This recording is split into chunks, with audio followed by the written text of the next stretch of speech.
नमस्कार दोस्तों, स्वागत है आपका हमारे आर न्यूज चैनल में। आज तारीख है 10 अगस्त, दिन है शनिवार। आज शुक्ल पक्ष श्रावण माह की छठी तिथि है। आइए अब बात कर लेते हैं आज की हेडलाइंस की। हरियाणा में मुख्यमंत्री लगातार कर रहे जन कल्याण फैसलों की बौछार। हरियाणा में शहरी व ग्रामीण आवास योजनाओं में होगा बदलाव। हरियाणा कैबिनेट की तीसरी बैठक में मुख्यमंत्री ले सकते हैं बड़े फैसले। 58 साल तक नौकरी की सुरक्षा केवल ढकोसला, बोली कुमारी सैलजा। हरियाणा के स्कूलों में गुड मॉर्निंग नहीं, अब जय हिंद बोला जाएगा। हरियाणा में निकली पीजीटी टीचरों की भर्ती, जल्द करें अप्लाई। विवादित अधिकारी वत्सल वशिष्ठ को एचएसएससी से हटाया गया।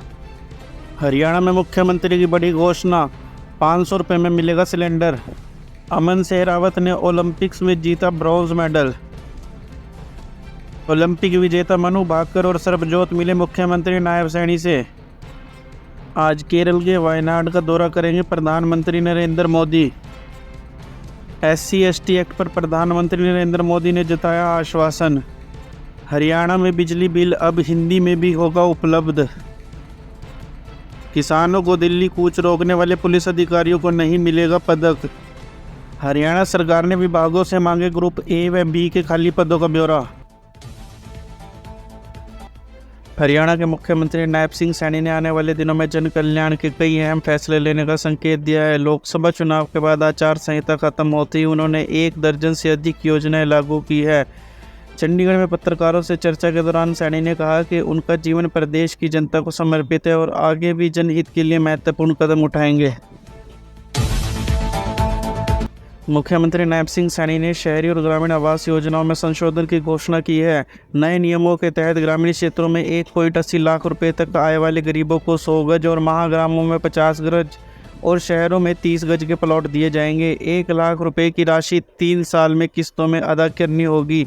जल्द ही पंजीकरण के लिए पोर्टल खोला जाएगा। मुख्यमंत्री नायब सिंह सैनी ने व्यापारियों की आड़त और गौशाला के अनुदान में बढ़ोतरी की घोषणा की है। उन्होंने 17 अगस्त को मंत्रिमंडल की तीसरी बैठक बुलाई है, जिसमें कुछ अहम फैसले लिए जाने की संभावना है। 17 दिनों में तीसरी बार हो रही कैबिनेट बैठक को देखते हुए उम्मीद जताई जा रही है कि सैनी सरकार जन कल्याण से जुड़े बड़े फैसलों पर मोहर लगा सकती है। अखिल भारतीय कांग्रेस कमेटी की महासचिव और सिरसा की सांसद कुमारी सैलजा ने भाजपा सरकार पर झूठे आश्वासनों का आरोप लगाया है। उन्होंने एक अच्छे कर्मचारी को 58 साल तक नौकरी की सुरक्षा की गारंटी को ढकोसला बताते हुए कहा कि कांग्रेस सरकार आने पर हरियाणा कौशल रोजगार निगम को भंग कर युवाओं को पक्की नौकरी दी जाएगी। सैलजा ने सरकार से पूर्व घोषणाओं पर श्वेत पत्र जारी करने की मांग की है। हरियाणा के शिक्षा मंत्री सीमा त्रिखा ने घोषणा की है कि स्वतंत्रता दिवस से सभी सरकारी स्कूलों में विद्यार्थियों द्वारा गुड मॉर्निंग की जगह जय हिंद कहा जाएगा। यह निर्णय देशभक्ति और राष्ट्रीय गौरव की भावना को बढ़ावा देने के लिए लिया गया है। विद्यालय शिक्षा निदेशालय ने इस संबंध में सभी जिला शिक्षा अधिकारियों, मौलिक शिक्षा अधिकारियों और खंड शिक्षा अधिकारियों को निर्देश जारी किए हैं। हरियाणा कर्मचारी चयन आयोग ने मेवात में 1556 प्राथमिक शिक्षकों की भर्ती की अधिसूचना जारी की है। आवेदन 12 से 21 अगस्त तक किए जा सकेंगे, जबकि 23 अगस्त तक फीस जमा करानी होगी। 607 पद सामान्य वर्ग, 300 अनुसूचित जाति, 242 पिछड़ा वर्ग ए, 170 पिछड़ा वर्ग बी और 71 पद आर्थिक रूप से कमजोर के लिए आरक्षित है। उम्मीदवारों की आयु 18 से 42 वर्ष होनी चाहिए, जिसमें विशेष वर्गों को 5 साल तक की छूट दी जाएगी।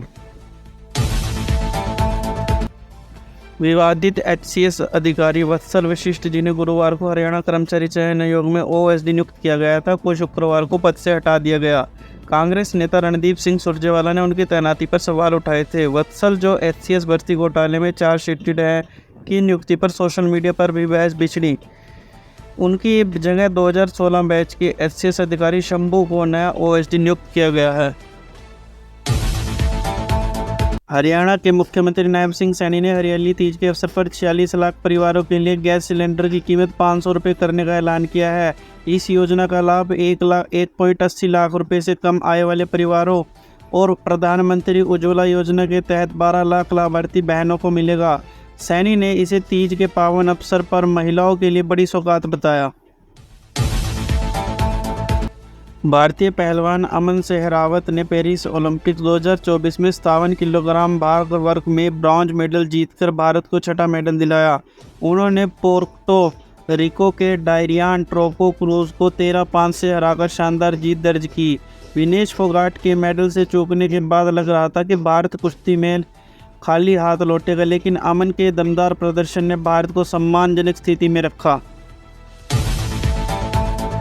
भारत के लिए ओलंपिक में 3 कांस्य पदक जीतने वाले निशानेबाज मनु भाकर और सरबजोत सिंह ने शुक्रवार को हरियाणा के मुख्यमंत्री नायब सिंह सैनी से मुलाकात की। मुख्यमंत्री ने उन्हें हरियाणा का गौरव बताया और खेल राज्य मंत्री संजय सिंह से उन्हें खेल विभाग में उप निदेशक की नौकरी की पेशकश की, जिसे उन्होंने स्वीकार कर लिया। 17 अगस्त को रोहतक में आयोजित समारोह में पदक विजेता को सम्मानित किया जाएगा। प्रधानमंत्री नरेंद्र मोदी शनिवार को भूस्खलन प्रभावित केरल के वायनाड का दौरा करेंगे। इस दौरान वे राहत व पुनर्वास कार्यों की समीक्षा करेंगे और आपदा से प्रभावित लोगों से मिलकर उनका दुख साझा करेंगे। प्रधानमंत्री कन्नौज पहुंचने के बाद वायनाड का हवाई सर्वेक्षण करेंगे और राहत शिविर और अस्पताल भी जाएंगे। वायनाड में भूस्खलन के कारण लगभग 300 लोगों की मौत हो चुकी है। प्रधानमंत्री नरेंद्र मोदी ने भाजपा के SC/ST सांसदों को भरोसा दिलाया कि सरकार आरक्षण में क्रीमी लेयर लागू नहीं करेगी। उन्होंने कहा कि सामाजिक न्याय सरकार की पहली प्राथमिकता है और वो किसी वर्ग के साथ अन्याय नहीं होने देंगे। प्रतिनिधिमंडल ने सुप्रीम कोर्ट के हालिया फैसले पर ज्ञापन सौंपा। PM मोदी ने विचार करने का आश्वासन देते हुए स्पष्ट किया कि सरकार वर्गों के हितों के अनुरूप फैसला करेगी। हरियाणा विद्युत विनियम आयोग ने बिजली बिलों को अंग्रेजी के साथ साथ हिंदी में भी जारी करने का निर्णय लिया है, जिससे उपभोक्ताओं को समझने में आसानी होगी। नए बिजली कनेक्शन के लिए समय सीमा भी निर्धारित की गई है। बड़े शहरों में 3 दिन, छोटे शहरों में 7 दिन और गांवों में 15 दिन। इसके अलावा कनेक्शन से संबंधित प्रक्रियाओं में भी तेजी लाने का आदेश जारी किए गए हैं। केंद्र सरकार ने दिल्ली कूच करने वाले किसानों को रोकने में अहम भूमिका निभाने वाले हरियाणा के 6 पुलिस अधिकारियों को वीरता पदक देने से इनकार कर दिया।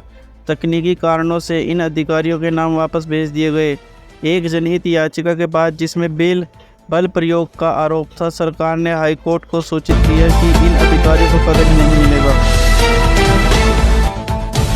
हरियाणा सरकार ने विधानसभा चुनावों से पहले ग्रुप B और C के बाद ग्रुप A और D के खाली पदों पर ब्यौरा मांगा है। मुख्य सचिव CVSN प्रसाद ने सभी विभागों को निर्देश दिए हैं कि वे इन पदों की मांग हरियाणा लोक सेवा आयोग के पोर्टल पर अपलोड करें।